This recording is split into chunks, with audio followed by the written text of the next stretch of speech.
rebuilding. The catastrophic failure, a new start, physically, mentally, our careers, our businesses. Step back, first step, next step. The driver in me just wants to get it done tomorrow. We'll do this, do that, let's move this, where are we at with this?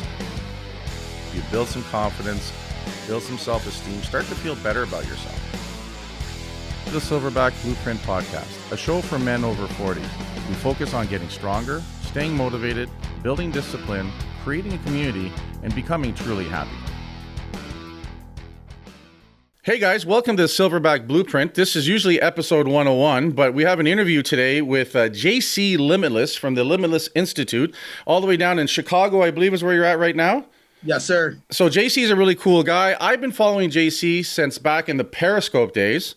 Those of you that are more than 9 months old may not remember Periscope. I don't know, is it still around and stuff? But it was just always looking for different social medias. I threw it on one day and there was this fucking guy, JC, talking from his truck. And the one thing I noticed about JC right off the bat is this fucking guy was passionate, right? And then we're going to get JC's here. We're doing this in video as well as audio. And JC, just tell us your story, man. Let's take it from there. Welcome. Thanks a lot. I appreciate you guys having me here. Yeah, I mean, my story is something that has actually propelled me forward into where I am today.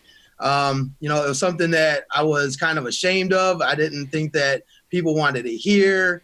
And I learned really quickly, man, that was not the case. You know, I grew up in the Chicagoland area.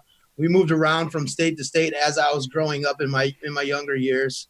We went to Colorado, to Florida, and back up to Illinois here in Chicago. And I lived in a household that was kind of a wreck, man. It was kind of dysfunctional. You know, I had a abusive father. My mom, she did everything she could for us kids. She worked as many jobs as she needed to. It was just it was a bad situation living with my dad. And I was me, my mom, and my three sisters, so I'm surrounded by estrogen all day. Yeah. And, and I'm growing up and I'm getting a little bit older. And I decided, you know what, man, like I'm over this, man. Like I want to go find my way. Like I didn't have a dad to show me nothing. And I don't know, man, maybe that testosterone was like starting to plug in or something, man. But I was ready to rock. I was 15 years old, 16 years old. I thought I knew it all. And off I went. Right on. And, it led me into a bunch of trouble, led me into a bunch of lessons in my life. You know, at the time it was a lot of pain, but I was a troubled youth, man. I was running around. I was hanging with the wrong crowds. I hung around with gangs. I never joined a gang, but I hung around a lot of different gangs. And I've been shot at. I've been stabbed. I've been to jail more times than I can count for fighting. I've even been to prison for manufacturing cocaine. And by 19 years old, I was already in prison for my first ride. And I went back again in 2008. Along that journey, like the first time I went to prison, I thought, dude, like, this is awesome. Like, I'm going to go home. I got my stripes. Like, everybody's going to respect me now. I'm a fucking badass. You thought you were in man college. Oh, my God, dude. And I come back, and sure as shit, I hit the streets, and that's what everybody thought, and I thought I was doing the cool thing, but, we are a product of our environment. You cannot choose from options that are not presented to you. And at that time, it wasn't that the options didn't exist. I just didn't know about them. I didn't know a better life. I didn't know anything other than what my mind was geared for, man. And I wanted to be a fucking street soldier, dude. Like, yeah. I was like, this is awesome. I got power. I got people that move around me, and I can tell people what to do, and like they do it. And like, I don't got to get up for work and all this stuff. I thought I was just so cool, and going through that, 19 years old, we'll fast forward a little bit. I go to prison and I get out and come home. And for a minute there, I was scared straight. I thought I was going to do the right thing. And I went to Illinois Center for Broadcasting. I learned about audio, video, and broadcasting, and graduated and go to get my first job where I was interning at. And they're like, yeah, we'll hire you right away when you get out. And it was $6.75 an hour, 4 hours a day, 4 days a week. Right. I'm like, dude, this doesn't even pay for my gas to get here. Are you kidding me? Like, I just spent all this money on school, and I thought if you go to school and you do the right thing, that life's gonna just be beautiful for you. And I ended up working for the union as a laborer for a few years. And then the economy started to crash. And from there, I retreated. I went back to my old mindset. I'm like, dude, I need money. Like, I never made money like that before. You know, I went from $6.75 to working for the union making $28.15 an hour. Like, I thought I was a god. You know, like, I thought I had it made. Yeah. Oh, you did for a while. Yeah. And that got taken away from me, man. That was my first lesson on creating your own economy and not depending on somebody else. And, you know, I'm working for this huge company. Like, I mean, it's a multi-million dollar company, you know, like, how am I ever going to lose a job here? Yeah. I mean, and once they got taken from me, I went back to the streets. I went back to what I knew best. I got to go get this money. I don't want to give up this lifestyle. I don't want to give up this truck and this house and like the stuff that's going on. And, that didn't last long. Shortly after that, I got set up for selling cocaine to another dude. They had me on camera. There was no audio to it. I never did like a hand-to-hand exchange, but they had me on video sitting in the car with them. They put me at the place with the dope, and they fried my ass. They waited 6 months to arrest me. They wanted to see if they can catch me more times. Like, they're on to me. So what did you get that time? How long did you go in for? So at that time I took 5 years. Jesus. And well, in here they give you day for day. So every day you do good, they'll knock a day off your sentence. So I ended up doing 2.5 years. Okay. All right. Yep. And so what changed? So obviously that was a big change for you the second time round, right? You came out of that. You know, obviously you haven't gone back to that. So what's the thing that switched for you from that time? What changed the second time? First time you were fucking pumped and you're like, you know, you're coming out, you're going to be better than ever at it. And then now you're going back in and then something changed for you so that doesn't fucking happen again. What was that? You know, man, I want to say it was a lot of variables, man. It was a lot of growth for being more mature. It was lessons I learned in the streets. You know, like I don't know what the statute of limitations are or anything that. So let's not go there.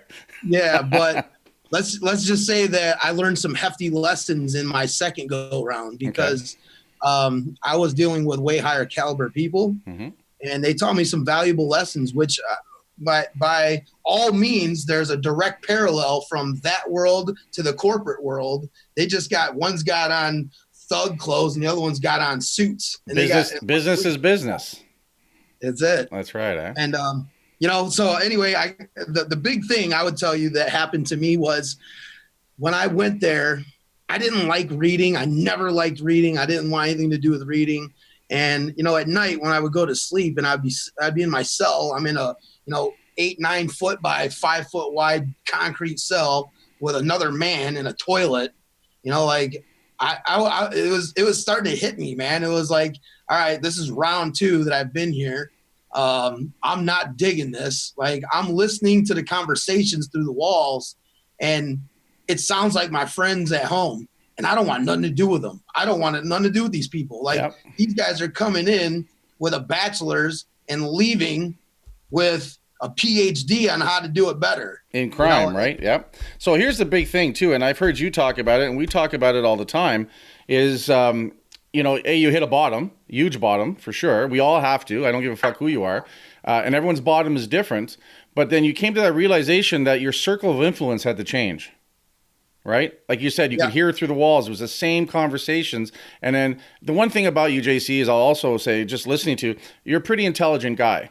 And I think what happens is, like you said, your environment had a tremendous amount to do with what you learned. I grew up in a shitty way too, and a lot of things that, I process and the habits I had to break, but not know what the good ones are. So I had to learn them the hard way and stuff like that. So now, I have a wife, I have a home, I have 2 beautiful kids. None of that was shown to me. That was fucking hard fought for with a lot of mistakes along the way, and the same in business and stuff, right? But the one thing is, and I just want to touch a bit more on that, is that you change your circle of influence. You realize that you can't hang out with these same fucking people anymore, right? Yeah, absolutely. And I think at that moment, honestly, man, like I mean, I'm sitting here right now and I can see those bricks in that wall right now. Like, it's forever etched in my brain. And, I sat there staring at those bricks at night. I mean, over and over. They got to the point I wouldn't leave my cell no more. Like, I wouldn't go chow. I wouldn't go eat. Right. And I didn't know what I was going to do, man. Like, I was like, this isn't for me. Like, no human being deserves to be in this cage. Like, like, not that they don't deserve it, but they shouldn't be here. They shouldn't get to this point. That's right. And it just hit me, man. And you know what? I was like, I need to learn something. Like, I know the shit in the streets. Like, you can stick me out in any suburb anywhere in the United States, I'm gonna come out with 20 grand tomorrow. I'll figure it out. Right. But the other thing that's missing is the actual intelligence of life. Like, I knew it. I knew there was something missing. And this dude, I don't even know why, but he walked by one day. I think he knew that I wasn't leaving my cell, and he slid a psychology book under my door. And I looked at it, and like, it was not appealing at all. I'm like, what is this? You know what I mean? Like, I don't want that. He was like, dude, just read it. And I opened it up, and I couldn't stop reading. It was everything that I've learned in the streets, body language and people's behaviors and their thoughts and how they produce them and how they interact and people's eyes wandering. I'm sitting there thinking every time somebody owes me money, that's what they do. Yeah. When I got to go and chase somebody down and they're avoiding me, that's what they do. And like, I was just fascinated that I knew 90% of the stuff in this book unconsciously. I just couldn't get over it. And the big thing, this was it right here, man. Like, the big thing that shifted me for good forever was when the warden came in my cell and destroyed my entire cell looking for that book. Wow. And he took it and he said, this is contraband. You can't have this. Wow. And he walked out. And I sat there for 3 days, maybe longer, trying to figure out how this book was contraband. People pay hundreds of thousands of dollars to learn this, to go work a legit job. Yeah. It hit me like a ton of bricks. That's how powerful your mind is. Yeah. They don't want you manipulating the guards and being smarter than the guards. Those guards ain't smart. Like, there's inmates in there, like, you could sit one of them inmates down at a round table with Fortune 500 CEOs, and they'd make those CEOs look like bitches. That's right. And these guys never ran a business in their life.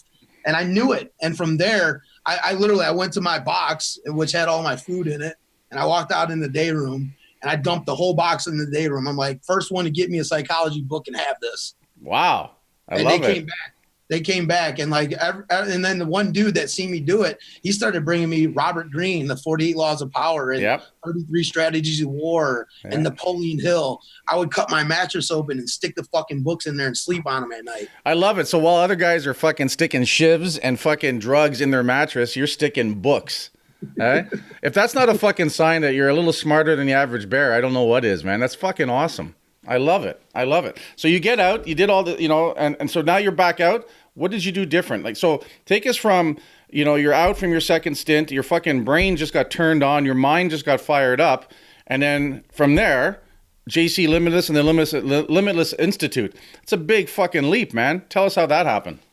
Yeah. So, I mean, I know the story sounds like a fairy tale and shit, and it sounds great, and I found my way. But the truth is once again, when I came home, I got my fucking teeth kicked in again. I came home and I knew that from my previous experience that I don't want a job. I already know what happens with jobs. That's not going to work. I didn't know what I was going to do, but I figured I need to create my own money. Maybe I can clean gutters or fucking cut grass or something. Mm-hmm. Like, anything's better than what I was doing before. On your terms. On my terms. Yes. Control. Because I know that I'm in control of how much is going to come in now. Nobody else. Like, nobody can tell me you got the day off or you're fired. Yep. And long story short, man, like, I got with a girl that she wanted to be with me the whole time I was being a degenerate drug dealer. And I always turned her down because I knew she was a good girl and I didn't want her to get involved. And I ended up having a kid with her, and we got together, and, like, I went on this journey of trying to start this business, and at night I would bartend, just so I had extra money, mm-hmm. Like, I could make a good $200, $300, $400 a night bartending, and that would keep us afloat. And, once again, that job went away, and, I was down to I remember, man, it was March of 2013. My son was 3 months old. And my gas and my electric got shut off. Wow. And then following that, a couple of days later, our water got shut off. So my son's 3 months old. We're in this house. You can see our breath in the house. It was fucking freezing in there. At nighttime, I was jumping the fence to go fill up 5-gallon buckets of water to bring them back home so we could wash our dishes and like give our son a bath. Like I was stealing water from the fucking neighbor. Yeah. Like I didn't want to cave. I didn't want to go back. I didn't want to, the street wasn't even an option, but like what to do. Yeah. And I figured it out right there, man. I knew what my problem was. I was always fucking trying. I never committed to shit. I never made the commitment in my head that I'm going to do this, ride or die. Like, okay, I'm going to dabble in this and see if it works. If not, I'll try something else. That was my mindset, you know? And that was it, man. Like it started a big fight in the house, but I took our last $236 we had to our name, which was diapers and formula money and stuff. And I went and spent it all on business cards. And I didn't even own a business legally. Like I went and got cards that said Cerrone Construction, Commercial Residential, and my phone number. There was no address, didn't say shit about what I did, nothing. Yeah. I went to all the bar owners where I used to hustle in their bars with drugs. I went everywhere I knew that people that had money. And I'm like, hey, I'll do anything for you. You want shit painted? Here, I'll do this. I'll do this. I'll do this. And about a week later, I got a call, and this dude's like, hey, man, I heard you're the best framer in town. I need some houses framed up. I'm like, sure as shit. Yeah. Dude, I ain't never touched a nail a day in my life. I couldn't tell you which end of the nail to hit. Yeah. And I just knew that I'm going to figure it out. I'm committed. Right. And I went and met him. He gave me these blueprints, and he goes, get back to me. I'll give you 3 days to think about it. I already made my decision, but I didn't tell him. Right. I snatched them up. I went and saw my buddies that were sitting around smoking pot, playing video games that are journeyman carpenters. I'm like, hey, can you guys frame these? They're like, yeah, we'll get them both done in 2 weeks. I'm like, cool, you're hired. I went back to him. I said, I'll take them. He gave me $25,000 for labor only to frame these 2 houses. These idiots, they didn't get it done in 2 weeks. It took them 3, but I made $9,000 off the job. There you go.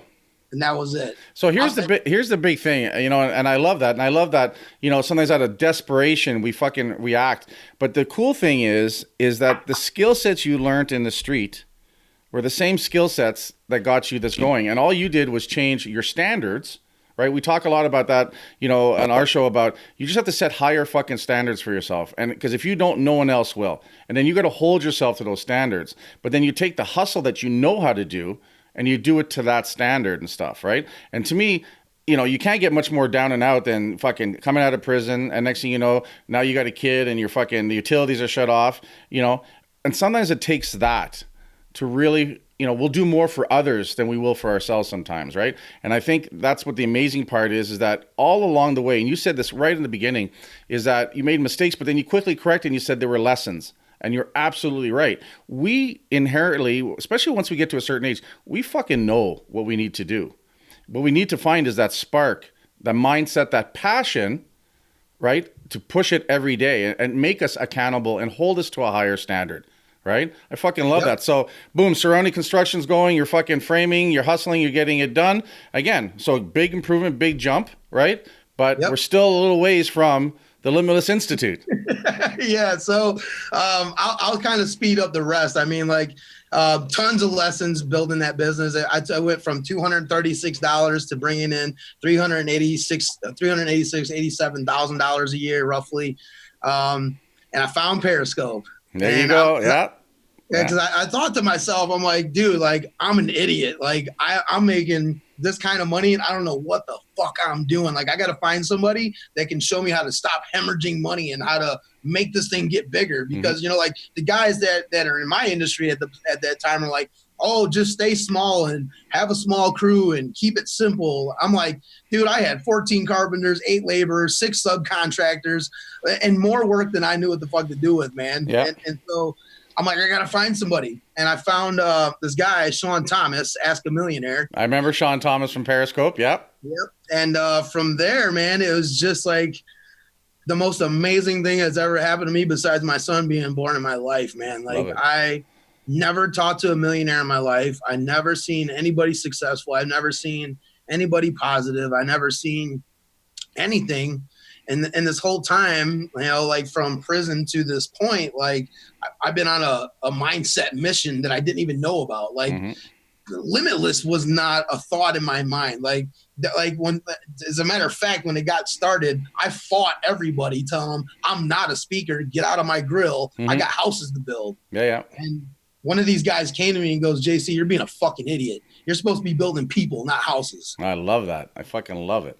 That's awesome, man. And going back to Sean Thomas, man, have you kept in touch with him?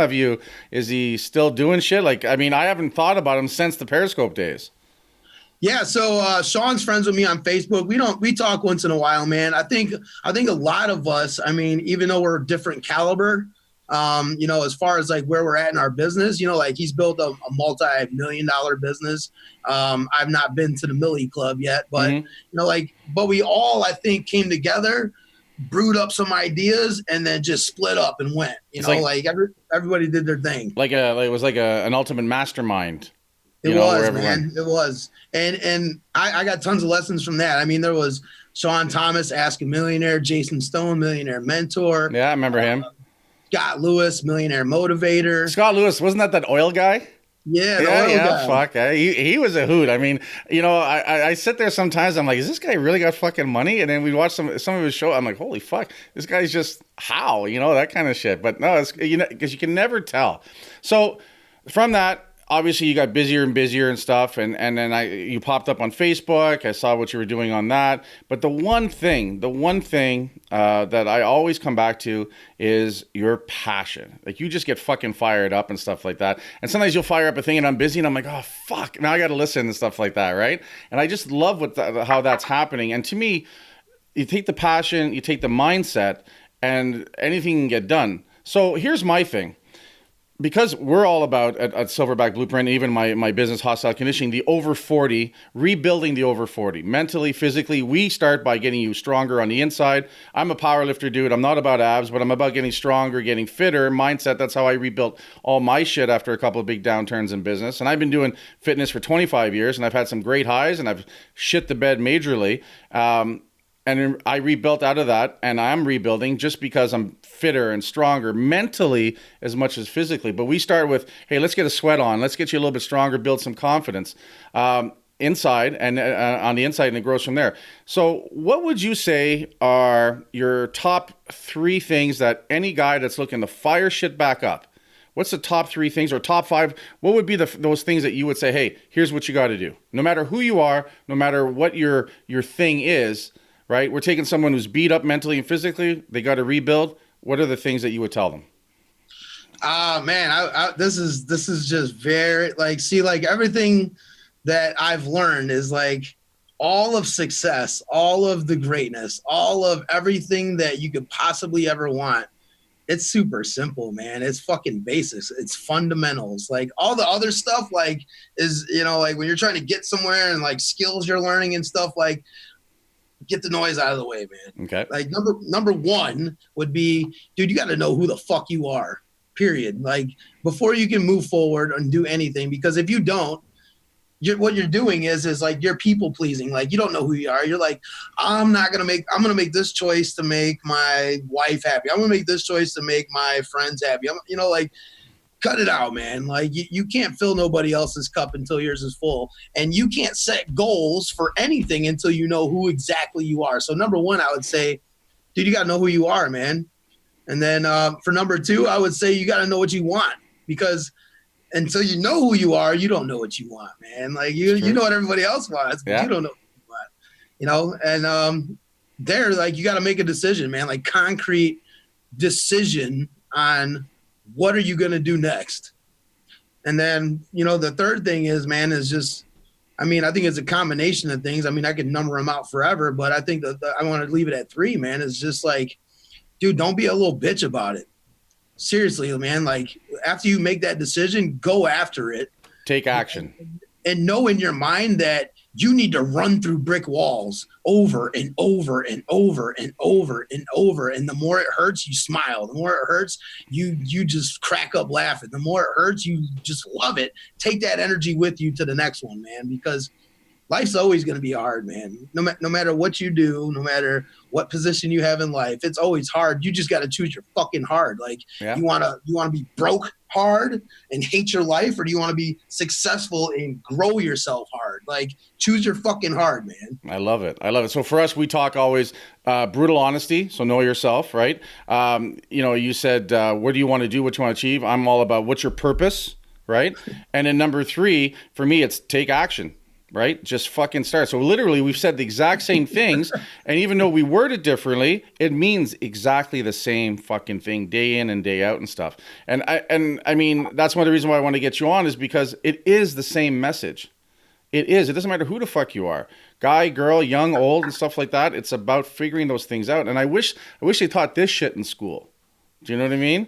Like, it's not about always getting a degree. There's a ton of people out there with fucking degrees that have never learned to work hard, haven't taken a fucking punch to the face, haven't stood up after taking a punch to the face, right? In fact, if we look at a lot of guys like you and me that came up through some shitty stuff and went through some garbage and come out of it, those fucking scars are what makes us interesting. Or as I said in the podcast earlier, our scars are what make us beautiful. Do you know what I mean? Like, that's the fucking thing. And that's the thing. And then the universality of, you know what? Just fucking pick yourself up and go out again and stop repeating stupid shit. That's it, man. I love that, man. I mean, dude, like, it's so much of like a conditioning of what people keep seeing and hearing and conforming to, and neglecting their self, neglecting their heart, neglecting their mind, neglecting their body, their experience around them. Yeah. And dude, like, stop giving kids fucking participation trophies, man. I agree. They get to the marketplace, they get their fucking teeth kicked in, and then they're sitting there crying in the corner trying to figure out why. But they also know deep down, and this is the hard part. My kids are 15 and 17, and I try to impose upon them some hard knocks and some stuff, done better than how I had it growing up, for sure, with more unconditional love and stuff like that. But at the end of the day, there is always been repercussions for fucking up. Right? They need to understand that. And I think with a lot of kids today, a lot of adults today, that they can still move into their parents' fucking basement, right? Like, there's no real, like, no one's starving the same way anymore. And that's when you don't know how you're going to fucking turn your water back on, when you don't know how you're going to make that car payment, and we've been there, you figure shit out pretty fucking quick, especially if there's nowhere other way to do it. Right? If you've always got that rich uncle that's going to write you the fucking check, or your parents are going to bail you out every Christmas, right? Then you don't fucking learn. Why would you? You don't have to. Do you know what I mean? Yeah. But you're not fucking happy. You're not fulfilled. You're fucking miserable. So I love this. This was a great podcast, our first one. I think we're going to do more, because I think we just touched on some crazy shit and stuff like that we can go forward. But right now, how can people best reach JC from JC Limitless? Man, I would just say Facebook, man. I mean, like, there's tons of ways. I mean, you can go to jclimitless.com, the limitlessinstitute.com/enroll. But honestly, man, come over to Facebook. That's where I like to connect with people. I can meet people, talk to people, see who they are, and really be able to help them there more so than any other platform. Like, I'm not just there to like hold some, position or title or influencer or whatever. Like, I'm there to help, man. I'm there to help people out and do whatever I can to get you out of any situation you're in. Like, I'll answer my Facebook messages, So if you go to Facebook and go to John, John Cerrone, C as in cat, Errone, you'll find me there, man. We're going to put all that stuff in our show notes, okay? So people can just click and go on stuff like that. What I wanted to do is, first, thank you. Thank you not only for doing the podcast, but thank you for being fucking passionate, being a mindset. I think guys like you and me, what we want to do is we truly want to help a lot of people. And we know that deep down, if we help enough people, we'll have everything we need and we want. And I mean, from a fulfillment point of view, to a financial point of view, to whatever it is, help enough people and we're going to have everything we want, right? But it's us providing some environment. Right. And it all comes down to environment. Right. So at the end of the day, you can sit there and piss and moan going, hey, if I had a better environment growing up, I might be here. Well, maybe that's true, but fuck it. There's nothing you can do about it. It's today's environment. So following a great group on Facebook, following a podcast, follow something that resonates with you, that'll challenge you and hold you accountable. And like I said, if it's my podcast or if it's your Facebook group or someone else's, I don't give a fuck. I'll get enough listeners and followers. You'll get enough listeners and followers. My advice is find something to follow that's, forget about playing darts every night, drinking beer, and forget about fucking watching Netflix. Get out there and find something that's going to make you better overall. And I think that's basically the message any guy like you or me that's out there trying to help people would tell is fucking surround yourself with better people than you. I want to be the dumbest person in the room. I want to be in a room where I need to bring my shit to a higher level just to be there and stuff like that, right? And I think that's phenomenal. I think that's what we just did today. We just, two guys hung out, made each other better, I like to say 11% more awesome. That's what fucking happened just now. And yeah, I think we're gonna hammer out some more in the future. JC, thanks a lot. We'll get this up pretty quick on iTunes. Luke is giving me the nod, so that usually means pretty quick. And then we're gonna promote the fuck out of it because we know what we just spoke about today benefits everyone following you and benefits everyone following me, and I want to thank you for that, brother. Yeah, absolutely. Thank you very much, man. I'll just end it. I just want to say one thing, man. Like, know what you want, know who you are, go get that shit, never give up, and don't be a little bitch about it. Work hard, motherfuckers. That's it. I love it, JC. We'll talk to you later, man. All right, buddy. Thanks. All right, peace. Bye.